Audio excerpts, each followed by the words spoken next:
Major breaking news. There is a controversial issue coming from Tanzania. The ICC and the forensic experts, according to reports, were denied access into Tanzania by the Tanzanian government. According to reports we are getting, they were denied entry at Julius Nyerere International Airport, and they were forced to go back to The Hague, one-way flight. You won't believe this. And it's a clear indication and a confession to the world that there was a massive massacre in Tanzania.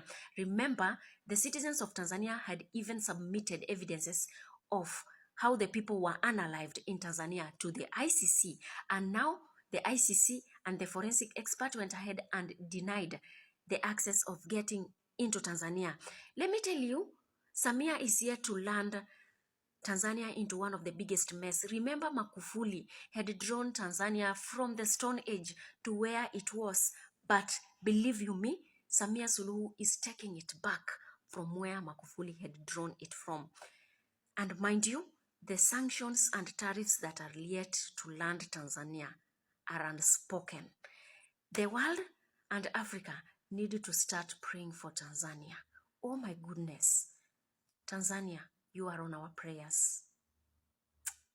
Things are not looking good for Samia Suluhu, and according to the newest reports, she's not going to look any better because allegedly, ICC officials and forensic experts, they were denied entry into Tanzania. Yes, can you believe this? According to reports, they were denied entry into Tanzania at the Julius Nyerere International Airport. This is not looking good for Samia Suluhu. An innocent person does not see the ICC, an innocent government does not see the ICC coming to their country, and their first move is to send them back to The Hague. You see, the people of Tanzania, they have been sending anything they consider evidence to the ICC. Anything that can help the ICC in the investigation, the people of Tanzania have been sending. This has even led to some international news personalities to ask their viewers in Tanzania to send them also the evidence so they can show the horrors that happened during the protest. I'm telling you, this is not looking good for Samia Suluhu. No one innocent sees the investigators coming and decides to kick them out. So everyone is saying that this is just another sign of her guilt. And remember, this is happening at the same time that America and the African Union, they sent a warning to Tanzania. They said that we know she did not win legitimately. They said that they saw ballot stuffing, power blackouts, and opponents being arrested.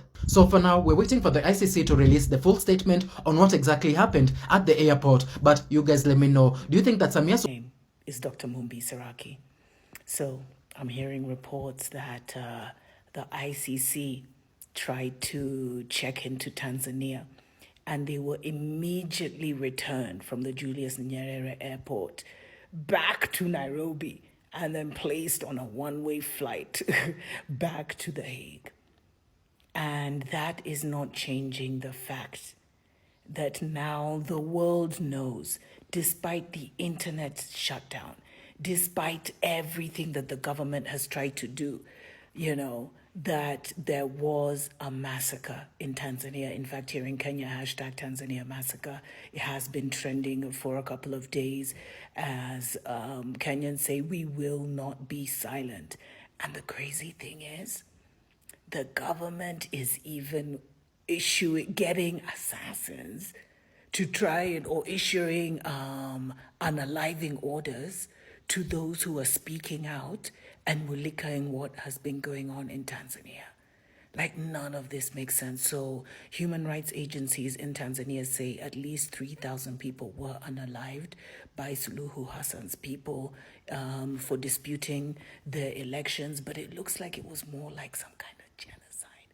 It looks like it was pre-planned, family.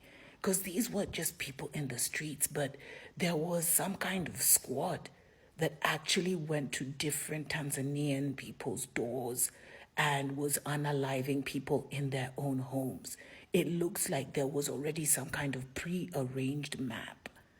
And for Suluhu to try this in 2025 is insane. Now, I've already told you 2 things that you need to remain aware of. Number 1, Suluhu is permanently mounted by a sea demon. And when I say permanently mounted, it means that she is permanently possessed by an ocean spirit or some kind of jinn.